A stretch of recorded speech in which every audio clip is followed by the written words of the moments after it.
Di pedalaman Jawa Tengah, ada sebuah desa kecil bernama Watulange. Desa itu sunyi, terasing, dan penuh cerita lama yang diwariskan dari mulut ke mulut. Tidak banyak orang luar yang berani datang, karena di tengah sawah yang luas berdiri sebuah batu raksasa yang dianggap keramat oleh warga. Batu itu disebut batu penjaga. Bagi masyarakat desa, batu tersebut bukan sekadar benda mati. Mereka percaya ia adalah gerbang menuju dunia lain. Dan siapapun yang berani menyentuhnya pada malam purnama akan mendengar bisikan dari bayangan. Namun, tidak semua orang percaya. Salah satunya adalah Raka, seorang pemuda berusia 17 tahun yang keras kepala, pemberani, sekaligus skeptis terhadap mitos. Raka dikenal pintar, rajin membantu warga, tapi sifatnya yang suka menantang membuat ia kerap berselisih dengan orang tua maupun tetua desa. Sahabatnya, Saka, sangat berbeda. Tubuhnya kurus, wajahnya selalu tampak waspada dan sedikit penakut. Namun, di balik rasa takut itu, Saka adalah sahabat sejati yang selalu setia mendampingi Raka, meski sering kali ikut terseret dalam masalah. Malam itu, bulan purnama menggantung penuh di langit. Udara dingin dan suara jangkrik terdengar nyaring. Raka berdiri di depan batu raksasa, matanya menatap tajam, seolah ingin membuktikan sesuatu. Di sampingnya, Saka tampak gelisah. "Raka, jangan lakukan ini," bisik Saka dengan suara bergetar. "Orang-orang bilang, yang menyentuh batu saat purnama bisa hilang akal. Kau mau jadi gila?" Raka tersenyum tipis, matanya tak lepas dari batu itu. "Saka, itu cuma cerita, tak lebih dari dongeng untuk menakut-nakuti anak kecil. Aku akan buktikan kalau semua itu bohong." Saka menggeleng kuat-kuat. "Aku serius, Rak. Nyi Ratri sudah bilang, batu ini dijaga sesuatu. Kalau kau menantang." "Sudahlah," potong Raka, "aku tidak percaya dengan segala tahayul itu. Jika ada yang menjaga, biar aku bertemu dengannya malam ini." Dengan langkah pasti, Raka mendekati batu. Saka hanya bisa menatap, keringat dingin mengucur meski udara malam menusuk. Raka meletakkan telapak tangannya ke permukaan dingin batu itu. Sejenak tak terjadi apa-apa. Lalu tiba-tiba udara berubah. Angin berhembus kencang, padahal langit terang tanpa awan. Saka terkejut, mundur beberapa langkah. Raka terpaku. Dari dalam batu itu, seakan ada suara. Bisikan pelan, halus, tapi menusuk langsung ke dalam telinga. "Raka, Raka, kau mendengarku?" Raka membeku. Ia menoleh ke arah Saka. "Kau dengar itu?" tanyanya. Suara bergetar antara penasaran dan takut. Saka melotot, wajah pucat. "Dengar apa? Aku tak dengar apa-apa." Bisikan itu datang lagi, lebih jelas, seolah hanya berbicara pada Raka. "Raka, datanglah padaku. Aku punya rahasia yang hanya untukmu." Jantung Raka berdegup kencang. Meski tubuhnya kaku, ada rasa penasaran yang tak bisa ia bendung. Saka melihat perubahan ekspresi sahabatnya, lalu segera menarik lengannya. "Cukup, ayo pulang." Saka panik, menyeret Raka menjauh dari batu. "Kau sudah gila, Rak. Itu bukan suara manusia." Raka menahan langkah, matanya masih menatap batu raksasa itu. Bisikan perlahan memudar, tapi rasa ingin tahu semakin menguat. Dalam hati kecilnya, ia merasa seolah batu itu benar-benar memanggilnya, memberi janji akan sesuatu yang besar. Malam itu, mereka akhirnya pulang. Tapi Raka tahu, ia tak bisa begitu saja melupakan suara itu. Sejak saat itulah, pintu antara dunia manusia dan dunia bayangan mulai terbuka. Dan Raka, tanpa sadar, sudah melangkah melewati batas yang tak pernah bisa kembali. Sejak malam, ketika ia menyentuh batu penjaga, hidup Raka tidak lagi sama. Saat fajar menyingsing di desa Watulangi, wajahnya tampak lebih pucat dari biasanya. Matanya sair, tapi ada kilatan aneh di dalamnya. Ia tidak menceritakan apapun pada warga lain. Hanya Saka yang tahu bahwa Raka mendengar bisikan dari batu itu.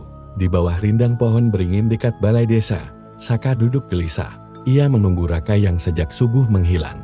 Saat akhirnya Raka datang, langkahnya lambat dan pandangannya kosong. "Rak," panggil Saka pelan. "Kau baik-baik saja?" Raka berhenti, menatap sahabatnya. "Aku tidak tahu. Semalam aku mendengar suara itu lagi." Saka menelan ludah. "Suara apa?" "Aku bilang juga apa. Kau harusnya dengar nasihat Nyi Ratri. Batu itu bukan mainan." Raka duduk di sampingnya, menunduk. "Saka, suara itu tidak jahat. Dia seperti memanggilku. Ada sesuatu yang dia ingin tunjukkan." Saka memejamkan mata. Aku tidak suka cara kau bicara. Seolah kau percaya pada suara itu. Di saat yang sama, Niratri muncul dari jalan setapak.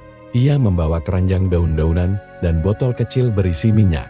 Wajahnya tetap tenang, tapi sorot matanya tajam. Kalian masih membicarakan batu penjaga. Suaranya dalam, penuh wibawa. Aku sudah memperingatkanmu, Raka, jangan pernah menjawab bisikan itu. Sekali kau menjawab, kau takkan bisa kembali. Raka menoleh. Aku tidak menjawabnya, Nyi, aku hanya mendengarnya. Berdoalah agar tetap begitu, ucap Niratri lirih. Ia menatap Raka seolah membaca pikirannya. Bayangan yang kau dengar bukan temanmu. Ia akan menjeratmu perlahan.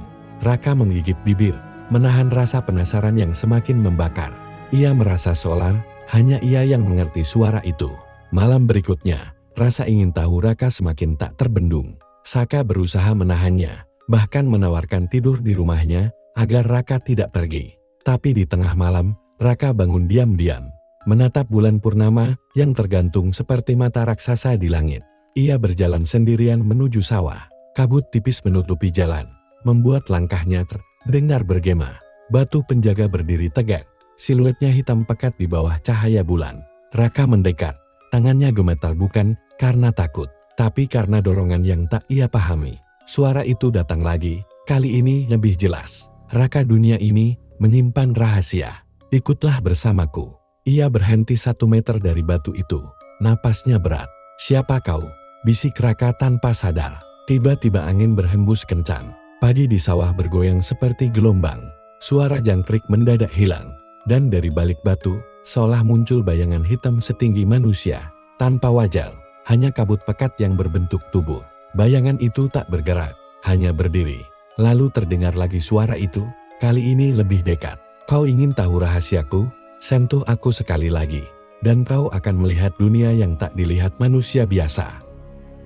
Raka mundur setapak, jantungnya memompa cepat, kakinya terasa berat. Dalam hati ia tahu ia melanggar batas, tapi rasa ingin tahu lebih kuat dari rasa takut. Pada saat yang sama, Saka berlari di jalan setapak. Ia bangun dan mendapati Raka tak ada di rumah. Nafasnya tersengal ketika sampai di pinggir sawah. Ia melihat sahabatnya berdiri di depan batu, dan sosok gelap itu di sisi Raka. Raka, teriak Saka, jangan lakukan itu. Suara Saka memecah hening malam. Bayangan hitam itu menoleh perlahan, meski tak punya wajah. Raka sadar Saka datang, tapi suaranya tercekat. Untuk sesaat, dunia seperti berhenti.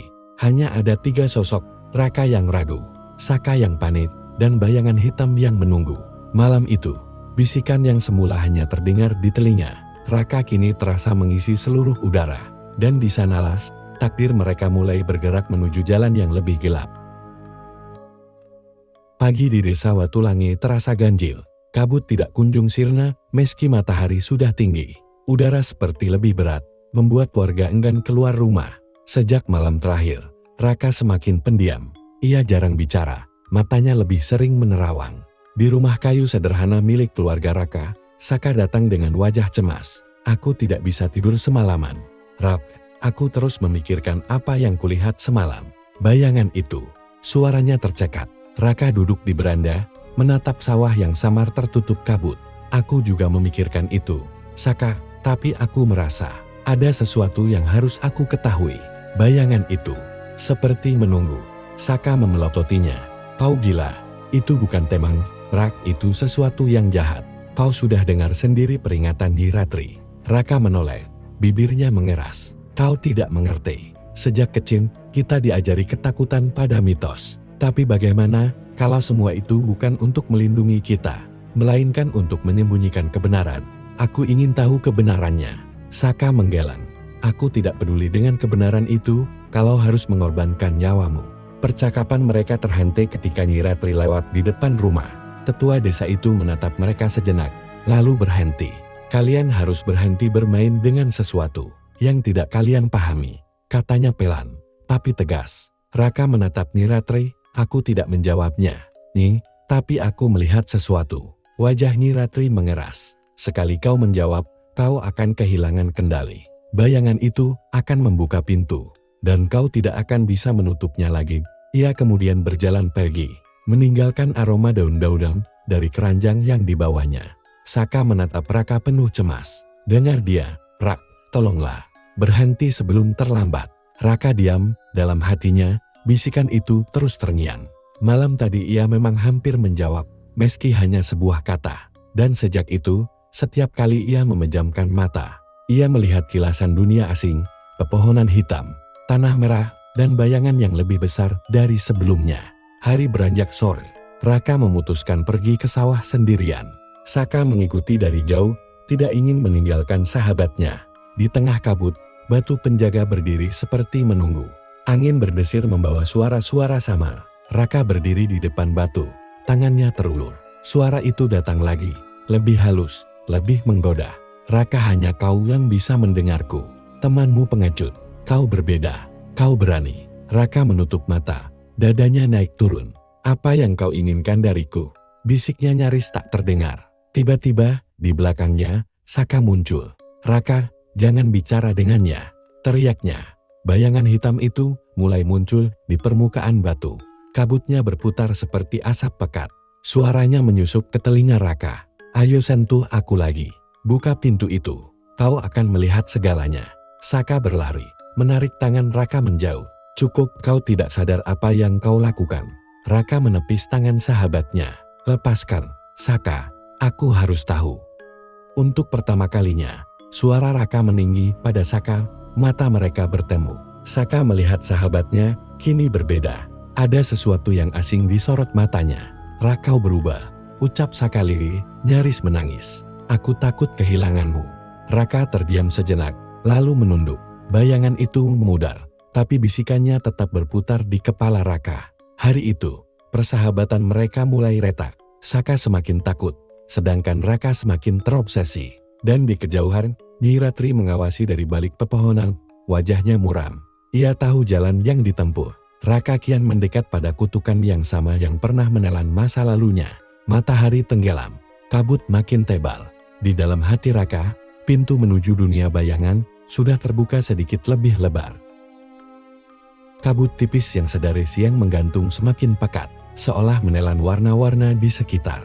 Raka duduk di beranda rumahnya, memandang kosong ke arah sawah. Pikirannya masih penuh dengan suara dan bayangan yang ia lihat semalam. Di sisi lain desa, Saka gelisah. Ia merasa Raka sudah berada di ambang bahaya. Namun setiap kata nasihat hanya membuat mereka bertengkar.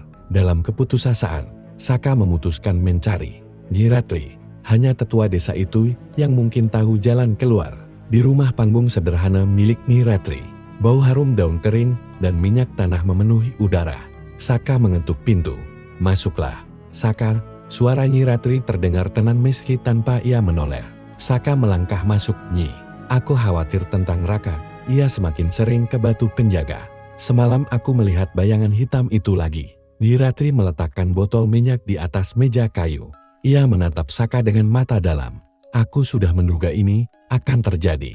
Sejak Raka lahir, tanda itu sudah ada padanya. Saka mengernyit. Tanda. Nyi Ratri menarik napas panjang. Dahulu kala, sebelum kalian lahir, pernah ada seorang pemuda yang juga tergoda oleh bisikan batu penjaga. Namanya Aga. Iya, orang terdekatku. Suaranya bergetar sebentar, lalu kembali datar. Aga hilang ditelan dunia. Bayangan setelah menyentuh batu itu. Untuk ketiga kalinya, ia tak pernah kembali. Dan sekarang aku melihat tanda yang sama pada Raka. Saka tercekat. Apa yang harus aku lakukan untuk menyelamatkannya? Nyi Ratri menatap lampu minyak yang redup. Hanya Raka sendiri yang bisa memutuskan. Kau bisa mendampinginya, tapi tidak bisa menggantikan pilihannya. Jika ia menjawab panggilan itu sekali lagi, pintu akan terbuka sepenuhnya. Saka mengepalkan tangan. Aku tidak akan membiarkan itu terjadi. Aku akan menjaganya. Sementara itu, Raka kembali ke sawah. Langit sudah gelap, dan kabut turun lebih cepat dari biasanya. Batu penjaga tampak lebih tinggi, lebih kokoh, seolah menunggu. Suara itu datang lagi, lebih lembut, seperti teman lama. Raka, kau sudah dekat. Tinggal sedikit lagi. Aku bisa tunjukkan kebenaran yang mereka sembunyikan darimu. Raka menelan ludah. Kebenaran apa? Tentang dirimu, tentang desa ini, tentang masa lalu keluargamu. Kata-kata itu menusuk rasa penasaran Raka. Ia ingat ibunya sering berpesan. agar tidak pernah mendekati batu itu. Tapi ia juga ingat malam-malam ibunya menangis diam-diam. Di tengah kebimbangannya, Saka muncul, berlari dengan napas terengah. "Raik, jangan lakukan itu. Aku tahu semuanya sekarang." Niratri bilang. "Cukup, Saka," bentak Raka. "Aku harus tahu siapa aku sebenarnya." Semua orang hanya menyembunyikan kebenaran. Bayangan hitam mulai muncul lagi. Kali ini lebih besar, lebih jelas. Seolah ada tangan panjang yang terulur dari balik batu. "Ayo, Raka, sentuh aku sekali lagi. Buka pintu itu. Kau akan mengerti segalanya." Saka mendekat, mencoba menarik Raka menjauh. "Aku tidak peduli siapa kau sebenarnya, Rak, kau tetap sahabatku. Jangan biarkan dirimu hilang seperti Arga." Nama itu membuat Raka terkejut. "Arga kau tahu?" "Ya," jawab Saka. "Niratri menceritakannya padaku.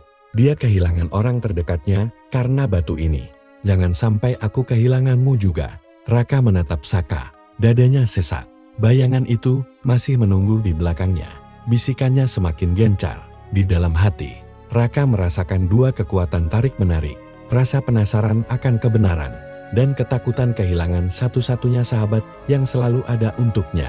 Senja berubah menjadi malam. Angin berhenti bertiup. Di antara kabut dan bisikan, pilihan Raka semakin mendekat. Sejak pertemuannya terakhir dengan bayangan itu, ia merasa tubuhnya berbeda. Pagi berikutnya, saat mencuci muka di sumur belakang rumah, Raka melihat sesuatu di telapak tangan kanannya. Sebuah tanda hitam berbentuk spiral yang tidak pernah ia miliki sebelumnya. Semakin ia gosok, semakin jelas bentuknya. Seolah tinta yang keluar dari kulitnya sendiri. Ia memandang tanda itu dengan perasaan campur aduk antara ngeri dan kagum. "Apa ini?" bisiknya. Tak lama, Saka datang berlari ke halaman. "Rap, aku dengar semalam kau ke sawah lagi." Aku khawatir." Ia terdiam melihat tangan Raka. "Astaga, apa itu?" Raka cepat-cepat menutup tangannya. "Aku tidak tahu." Tiba-tiba saja muncul. Saka menatapnya dengan wajah pucat. "Itu tanda orang yang sudah menjawab panggilan batu penjaga. Niratri pernah bilang padaku, setelah tanda itu muncul, waktunya tinggal sedikit." Raka menghela napas berat. "Aku tidak menjawabnya, Saka. Aku hanya bicara. Aku hanya bertanya." "Bertanya sama saja dengan menjawab," kata Saka lirih. "Kau harus pergi ke Niratri sekarang. Dia mungkin masih bisa menolongmu." Mereka berdua bergegas menuju rumah Niratri. Di dalam rumah panggung itu, tetua desa tersebut sedang menyiapkan ramuan dari daun-daunan. Aroma menyengat memenuhi ruangan. Begitu melihat tangan Raka, wajah Niratri mengeras. "Aku sudah memperingatkanmu. Tanda ini berarti pintu sudah terbuka setengah. Kau sudah diikat oleh dunia bayangan." Raka menunduk. "Aku tidak ingin ini terjadi. Tolong hentikan." Niratri mengambil botol kecil berisi cairan hitam pekat. "Aku tidak bisa menghentikanmu. Hanya kau sendiri yang bisa.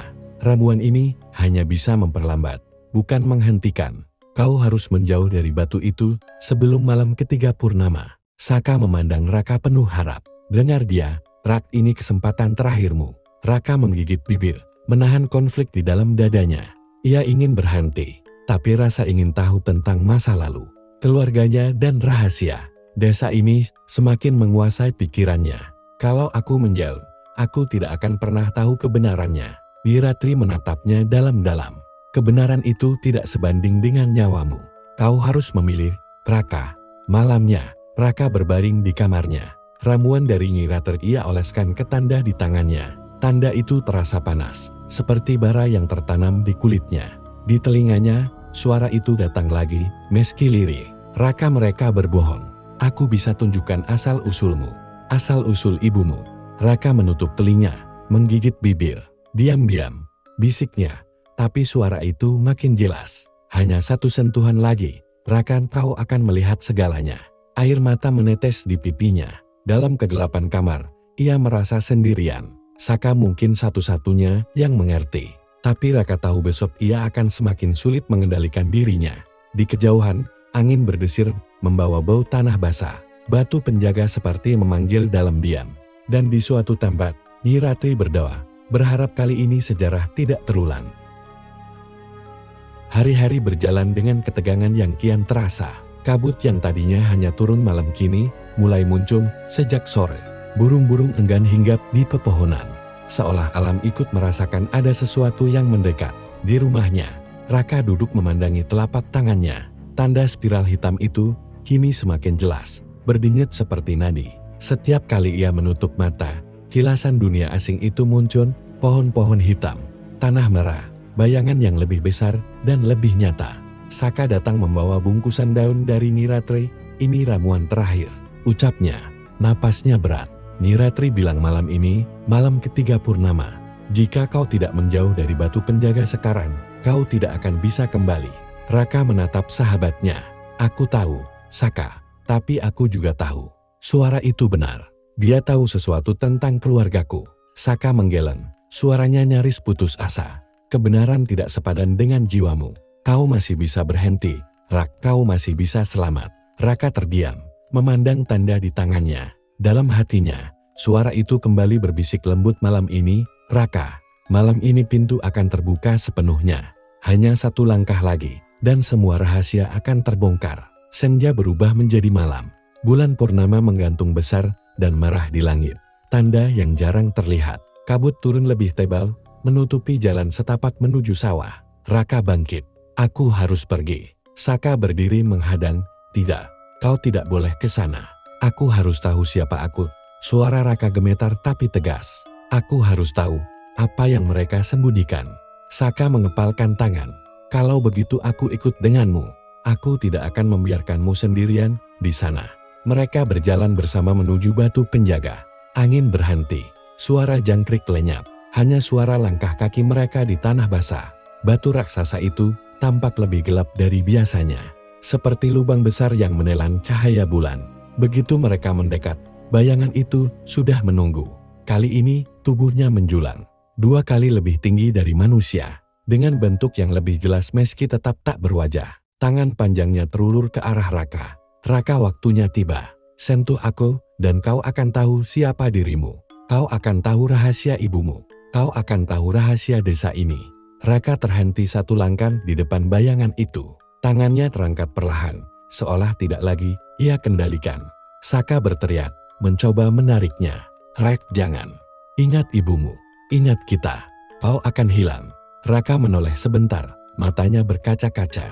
Aku tidak bisa berhenti, Saka. Bayangan itu mendekat, bisikannya semakin dalam. Ayo, Rakan, kau sudah dipilih sejak lahir. Hanya kau yang bisa membuka pintu ini. Tiba-tiba, di belakang mereka, muncul Niratri membawa tongkat kayu dan botol ramuan. Wajahnya serius, suaranya keras. Untuk pertama kali, Raka, jangan lakukan itu. Kalau kau menyentuhnya malam ini, tidak ada jalan kembali. Raka terpaku. 3 suara berbaur, Saka yang memohon, Niratri yang berteriak, dan bayangan yang memanggil. Di bawah bulan purnama merah, Raka berdiri di ambang pilihan yang akan mengubah nasibnya selamanya. Raka berdiri di depan bayangan raksasa itu, tangannya terangkat setengah jalan. Tanda spiral di telapak tangannya berdenyut makin keras, seolah hidup.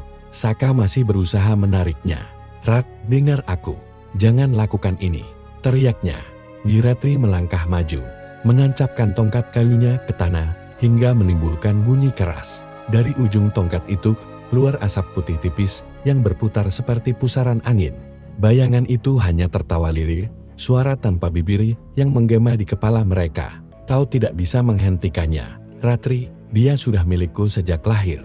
Raka menoleh ke Niratri, apa maksudnya? Sejak lahir. Niratri menatapnya dengan mata tajam. Ibumu pernah menjadi penjaga batu penjaga sebelumku. Dia yang menyegel pintu ini. Dan kau, Raka, darahnya kau yang dipilih untuk menggantikan. Suara itu bukan kebenaran, itu jebakan dunia bayangan. Bayangan semakin dekat. Dia berbohong, Raka, ibumu ada di sini, bersamaku. Sentuh aku, kau akan melihatnya sendiri.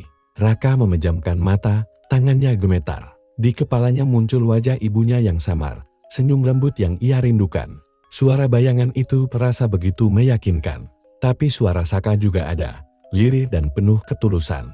Rak, kau punya kami. Aku Niratri. Jangan biarkan dia menipu. Tiba-tiba tanda di tangan Raka memercik cahaya merah. Batu penjaga di belakang bayangan itu retak, mengeluarkan sinar dari dalamnya. Udara bergetar. Niratri berteriak, ini puncaknya. Raka, kau harus memilih sekarang. Jika kau sentuh dia, pintu akan terbuka sepenuhnya. Bayangan itu mengulurkan tangan lebih jauh, hampir menyentuh wajah Raka. Ayo, Raka, lihat ibumu. Raka membuka mata, air mata menetes. Ibu bisiknya. Lalu ia menoleh ke Saka. Aku tidak bisa. Saka mengguncang bahunya. Kau bisa. Rak, lawan dia. Kau tidak sendirian. Raka menggigit bibir, lalu menjerit. Aku tidak akan jadi milikmu. Tiba-tiba ia membalik telapak tangannya dan meletakkannya ke tanah. Bukan kebayangan. Tanah bergetar. Tanda spiral di tangannya berpijar terang, lalu pecah menjadi 1000 serpihan cahaya. Bayangan itu menjerit. Tubuhnya bergoyang seperti asap yang dihisap ke celah batu. Batu penjaga retak lebih besar, memancarkan kilatan merah, lalu tertutup kembali dengan suara menggelegar. Kabut berputar kencang, lalu tersedat lenyap bersama bayangan itu. Raka jatuh tersungkur, napasnya tersengal. Saka memeluknya. Kau berhasil, Rak. Wiratri mendekat, wajahnya basah oleh keringat. Kau belum sepenuhnya selamat. Nak, pintu memang tertutup sementara, tapi ikatanmu belum putus. Kita harus menyelesaikan ritual sebelum purnama berikutnya. Raka mengangkat wajahnya. Mata masih berkilat samar merah. Aku melihat sesuatu. Ibuku, dia memang di sana. Suaranya lirih, nyaris seperti orang lain. Malam itu, di bawah bulan yang perlahan kembali ke warna normalnya, ketiganya berdiri di depan batu penjaga yang kini penuh retakan. Mereka tahu, ini baru permulaan dari sesuatu yang lebih besar. Setelah peristiwa di batu penjaga, Raka dibawa pulang oleh Saka dan Nyi Ratling. Tubuhnya lemas, mata merahnya berkilau samar seperti bara yang belum padam. Di beranda rumah panggung, angin malam berdesir, membawa bau tanah basah dan kayu lapuk. Saka duduk di sampingnya, resah. Raka, kau harus bicara. Apa yang kau lihat di sana? Raka menatap kosong ke tanah. Aku melihat ibu. Dia berdiri di balik bayangan itu. Dia memanggilku. Suaranya serak, nyaris berbisik. Nyi Ratri yang sejak tadi diam akhirnya bicara. Nadanya serius. Itu bukan ibumu. Nah, itu bayangan yang mengambil rupa ibumu. Dunia bayangan pandai menipu. Raka menggeleng, air matanya jatuh. Aku kenal wajah itu. Suaranya pun sama. Nyi Ratri mendekat. Tangannya bergetar memegang bahu Raka. Aku pernah melalui ini. Arga pun pernah mengira melihat ayahnya di sana. Itu cara mereka memancing. Mereka tahu yang paling kita rindukan. Saka menunduk, hatinya ikut sesak. Ia tak pernah melihat Raka selemah ini. Kau harus percaya pada kami. Rak, kita akan cari jalan memutus ikatan itu. Raka menatap telapak tangannya yang masih mengisahkan cahaya merah samar. Tapi kalau itu memang ibuku, berarti selama ini dia terjebak di sana, dan aku satu-satunya yang bisa menyelamatkannya. Nyi Ratri menarik napas panjang. Kalau benar ibumu ada di sana, berarti pintu ini bukan sekadar jebakan. Ada jiwa yang tertahan. Tapi untuk menyelamatkannya, kau harus menguasai ikatan itu, bukan diperbudak olehnya. Saka menatap Raka penuh harap. Apa maksudnya? Tetua itu berdiri, menatap hutan gelap di luar sana. Ada ritual lama, disebut tali jiwa. Hanya mereka yang punya darah penjaga yang bisa melakukannya. Dengan ritual itu, kau bisa masuk ke dunia bayangan tanpa kehilangan jiwa sepenuhnya. Tapi risikonya besar. Kalau gagal, kau akan benar-benar terjebak di sana. Raka mengangkat kepala. Kalau itu satu-satunya cara, aku akan melakukannya. Saka menoleh cepat. Rek, jangan gegabah. Nyi Ratri mengangguk pelan. Aku tahu ini berbahaya. Tapi jika kau ingin menyelamatkan ibumu, kita harus mempersiapkan ritual itu sebelum purnama berikutnya. Kita butuh 3 hal. Abu dari pohon tunggul wulung di hutan timur, air dari sumur tua di bawah tebing, dan darahmu sendiri sebagai pengikat. Raka mengepalkan tangan. Aku akan cari semuanya. Saka memegang bahunya. Kalau kau pergi, aku ikut. Aku tidak akan biarkan kau sendirian menghadapi semua ini. Nyi Ratri menatap mereka berdua. Mata tuanya memancarkan campuran kekhawatiran dan tekad. Baiklah, kita mulai besok subuh. Kita harus melawan kegelapan ini sebelum ia sepenuhnya bangun. Di luar, kabut kembali turun, meski malam masih muda. Batu penjaga di kejauhan tampak berkilat samar seperti mata yang mengintip. Raka memandangnya, rasa takut dan harapan bercampur di dadanya. Ia tahu jalan yang akan ia tempuh tidak akan mudah. Tapi ia juga tahu, untuk pertama kali dalam hidupnya, ia punya tujuan yang jelas. Subuh yang biasanya jernih kini diselimuti kabut pucat. Raka, Saka, dan Nyi Ratri berdiri di pinggir desa, memandang hutan timur yang disebut orang sebagai Tunggul Wulung. Disitulah pohon tua yang menjadi syarat pertama ritual tali jiwa berdiri. Nyi Ratri memegang tongkat kayunya erat. Hutan ini tidak seperti hutan biasa. Ia hidup, ia mendengar. Jangan sekalipun menyebut nama kalian di dalamnya. Kalau kau panggil seseorang, roh hutan akan menjawab dengan suara kalian sendiri. Pesannya tajam. Saka mengangguk cepat. Wajahnya tegang. Kami mengerti. Raka memandang tanda di tangannya yang semakin suram warnanya. Sejak malam purnama terakhir, bisikan dunia bayangan tak lagi sehalus dulu, tapi menjadi lebih mendesak, lebih mengancam. Kau tak akan bisa lepas dariku, Raka. Terdengar samar di telinganya. Mereka bertiga melangkah masuk hutan. Cahaya matahari nyaris tak menembus kanopi daun. Aroma tanah basah bercampur dengan bau getah yang asing. Suara burung tak terdengar. Hanya bunyi dedaunan bergeser meski angin tak bertiup. Beberapa puluh langkah kemudian, pohon-pohon mulai membesar dan melengkung tak wajar. Akar-akar raksasa mencuat seperti ular. Saka berjalan di belakang Raka, matanya waspada. Sesekali ia menoleh ke kanan kiri, merasa ada yang mengintai. Tiba-tiba terdengar suara lirih di antara pepohonan. Raka, Saka refleks menoleh, tetapi mulutnya tetap tertutup. Ia ingat pesan Nyi Ratri. Raka, suara itu lagi, kini lebih dekat. Persis suara Saka. Raka menggertakkan gigi, berusaha fokus. Itu bukan kau kan? Bisiknya. Saka hanya menggeleng cepat. Nyi Ratri menoleh tajam. Jangan jawab. Itu roh hutan, katanya lirih. Suara-suara itu terus mengikuti. Kadang berubah menjadi suara ibunya, kadang suara Saka, kadang suara Nyi Ratri sendiri. Hutan Tunggul Wulung seperti bermain-main dengan pikiran mereka. Akhirnya mereka tiba di sebuah lapangan kecil di tengah hutan. Di sana berdiri pohon raksasa dengan batang hitam berkilat seperti arang. Akarnya menjalar ke tanah dan membentuk lingkaran, seolah pagar tak kasat mata. Inilah Tunggul Wulung, bisik Nyi Ratri. Ia mengeluarkan kantong kecil berisi tanah. Kau harus menggores kulitnya dengan tanda di tanganmu. Baru abu yang jatuh dari kulitnya bisa kita ambil. Raka mendekat perlahan. Begitu tangannya menyentuh kulit pohon itu, tanda spiralnya menyala merah. Pohon itu bergetar, daun-daunnya berguguran meski tidak ada angin. Dari dalam batang terdengar suara rendah, seperti geraman. Saka menahan napas, siap menarik Raka mundur. Nyi Ratri memejamkan mata, merapalkan doa lama. Raka menggores kulit pohon itu dengan kukunya. Dari luka pohon itu, keluar abu hitam pekat, jatuh ke tanah membentuk pola aneh. Tiba-tiba akar-akar di sekitarnya bergerak, melingkar mendekat ke arah Raka seperti tangan hidup. Cepat ambil abunya, seru Nyi Ratri. Saka melompat maju, meraup abu hitam itu ke dalam kantong kain. Akar-akar semakin dekat, satu di antaranya hampir menyentuh kaki Raka.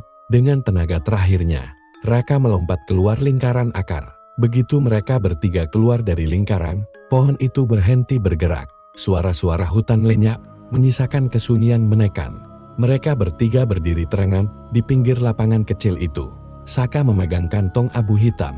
Nyi Ratri menatap mereka dengan sorot mata yang tak kalah serius. Itu baru syarat pertama, ucapnya. Masih ada sumur tua dan darah pengikat. Tapi hari ini, kita selamat. Raka memandang kembali ke pohon raksasa yang kini diam. Di telinganya, suara dunia bayangan masih berbisik lirih. Tapi kali ini, terdengar kesal. Kau tak bisa lari selamanya, Raka.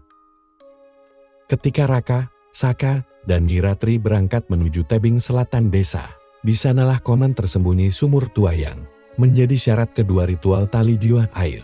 Dari sumur itu dikatakan, mampu menahan jiwa agar tidak terhisap dunia bayangan. Nyi Ratri berjalan di depan. Tongkat kayunya mengetuk tanah. Jangan pandang air sumur terlalu lama, katanya tanpa menoleh. Airnya memantulkan bukan wajah kalian, melainkan wajah jiwa yang terperangkap di sana. Saka menelan ludah, menggenggam erat kantong abu dari pohon Tunggul Wulung yang mereka ambil kemarin. Kenapa setiap langkah terasa makin berat? Gumamnya. Raka berjalan diam, pikirannya masih dipenuhi suara yang terus membisik. Kau semakin dekat, Raka. Setelah kau dapatkan air itu, pintu akan terbuka sendiri. Bisikan itu membuat tanda di telapak tangannya berdenyut panas. Setelah perjalanan panjang menembus hutan dan semak, Mereka tiba di tebing batu yang menjulang tinggi. Di bawahnya ada celah sempit menuju ruang gelap. Udara dari dalam celah itu lembab dan dingin. Inilah jalannya, ujar Nyi Ratri lirih. Sumur tua itu berada di bawah tanah, dijaga bayangan air. Jangan bicara sembarangan di sana. Mereka bertiga masuk ke celah itu. Langit-langitnya rendah, memaksa mereka membungkuk. Setelah beberapa puluh langkah, cahaya lilin dari tongkat Nyi Ratri memantulkan dinding batu berlumut. Di ujung lorong terdengar suara gemericik air. Akhirnya mereka sampai di sebuah ruangan bulat besar di bawah tanah. Di tengahnya berdiri sumur batu tanpa dinding pelindung. Airnya berkilat kehijauan meski tidak ada cahaya. Udara di sekitarnya begitu dingin hingga napas mereka beruap. Raka mendekat, memandang ke dalam sumur. Benar kata Nyi Ratri, permukaannya memantulkan wajah ibunya. Wajah itu tersenyum sedih, tangan terulur seperti meminta tolong. Ibu, bisik Raka, langkahnya maju satu lagi. Jangan. Nyi Ratri menahan bahunya. Itu bukan ibumu, itu bayangan air. Saka segera mengeluarkan botol kaca kecil yang mereka bawa. Cepat kita ambil airnya, lalu pergi. Raka menggenggam botol itu, menunduk ke permukaan air. Suara lirih terdengar dari dalam sumur. Raka, aku ibumu. Selamatkan aku. Tangan Raka gemetar. Ia tahu itu tipu daya.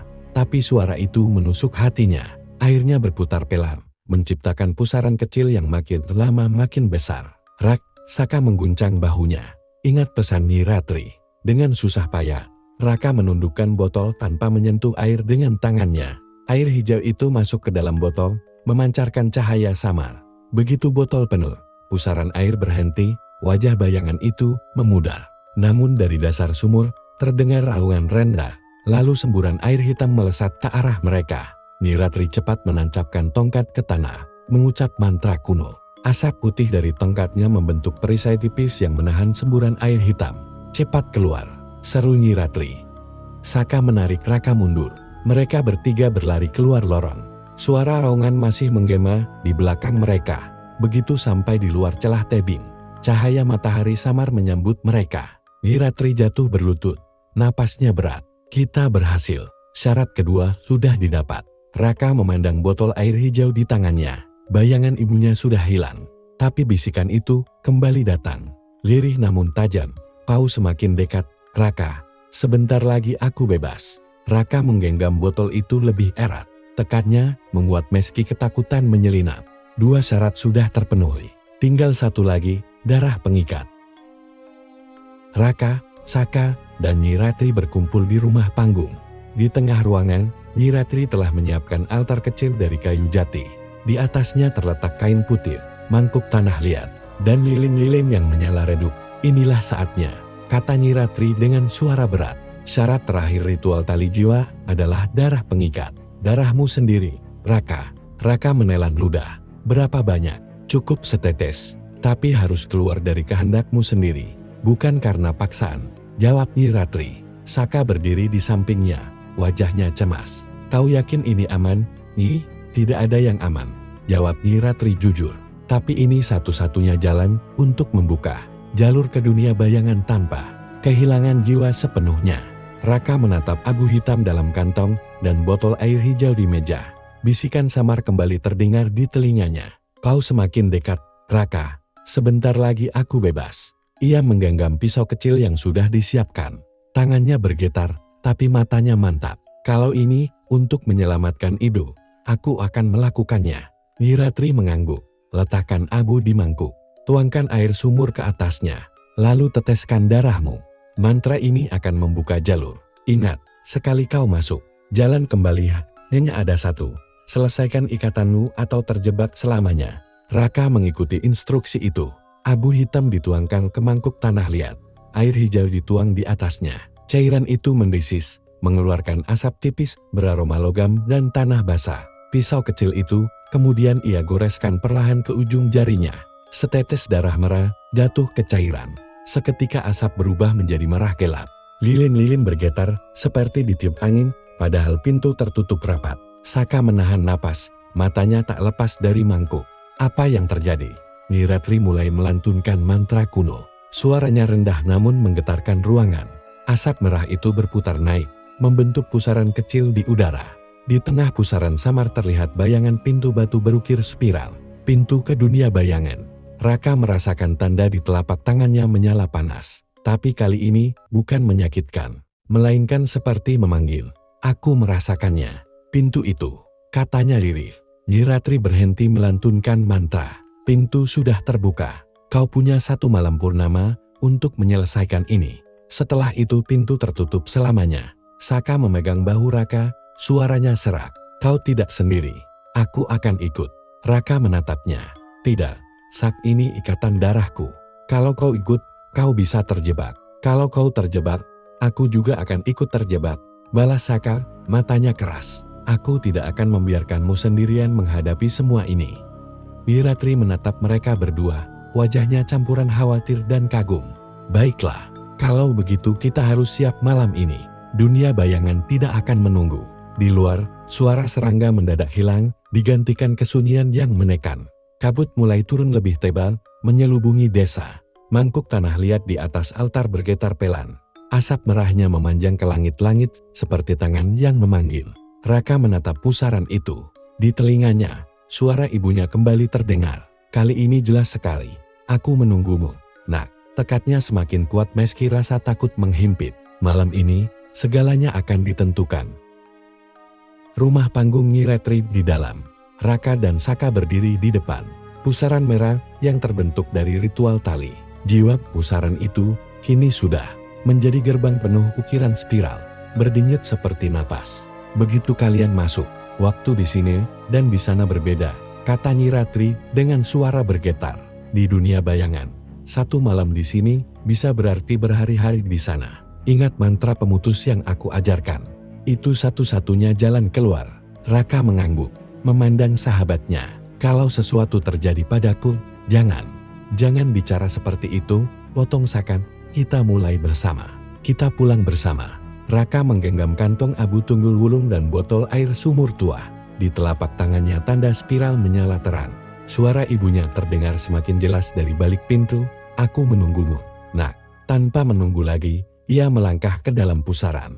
Saka menyusul tepat di belakangnya. Seketika dunia di sekitar mereka berputar. Angin dingin menusuk. Cahaya bulan lenyap digantikan kegelapan berwarna biru kehitaman. Mereka kini berada di hutan yang sama seperti desa. Tapi semua pohonnya hitam. Langitnya retak-retak seperti kaca. Dan tanahnya lembab memantulkan bayangan. Ini dunia bayangan, bisik Saka. Di kejauhan berdiri sosok perempuan berambut panjang. Wajahnya samar. Ibu, seru Raka spontan. Ia hampir berlari, tapi teringat pesan Nyi Ratri, ia berhenti. Mengeluarkan abu dan air. Sosok perempuan itu menoleh. Senyumnya berubah aneh. Matanya hitam seluruhnya.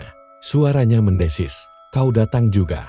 Raka menggenggam abu, menyabarkannya membentuk lingkaran di tanah. Lalu ia memercikan air sumur di tengahnya, sambil melantunkan mantra pemutus. Tanah bergetar, angin menderu. Sosok perempuan itu menjerit.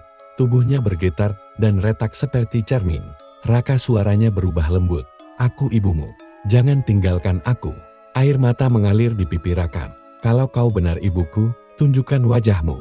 Sosok itu memudar, menyisakan cahaya kecil yang terbang mendekat. Dari cahaya itu muncul wajah ibunya yang asli, pucat dan lemah. Nak, terima kasih. Suaranya lirih. Raka meneteskan darah terakhirnya ke lingkaran. Cahaya dari abu dan air menyelimuti sosok ibunya, menariknya keluar dari tanah bayangan. Saka memegang bahu Raka, agar ia tak ikut tersedot. Seluruh dunia bayangan mulai runtuh. Pohon-pohon hitam retak, langit biru gelap pecah seperti kaca. Cepat, Rak. Mantra pemutus. Teriak Saka. Raka mengucapkan mantra itu dengan suara gemetar. Cahaya putih membungkus mereka bertiga. Sekejap kemudian, mereka terlempar keluar dari pusaran, kembali ke rumah Nyi Ratri. Nyi Ratri yang menunggu di luar altar menangis lega. Di lantai, tubuh Raka dan Saka terbaring lemah. Sementara di samping mereka, sosok seorang perempuan dewasa terbaring pingsan, ibunya Raka yang sesungguhnya. Raka membuka mata pelan, memandang wajah ibunya. Ibu, bisiknya. Ibunya membuka mata, menatap Raka penuh kasih. Kau membebaskanku, Nak. Saka tersenyum lelah. Kita berhasil. Nyi Ratri mendekat, menutup pusaran dengan tongkatnya. Ritual selesai. Pintu bayangan sudah tertutup. Tapi ingat, Raka, ikatan itu tidak sepenuhnya lenyap. Kau kini penjaga baru gerbang itu. Raka menatap tanda di telapak tangannya. Spiralnya kini tak lagi merah menyala, tapi biru tenang. Ia mengangguk pelan. Kalau itu yang harus kulakukan untuk melindungi semua orang, aku siap. Di luar, fajar mulai merekah. Kabut terangkat perlahan. Dan untuk pertama kalinya sejak lama, desa terasa damai.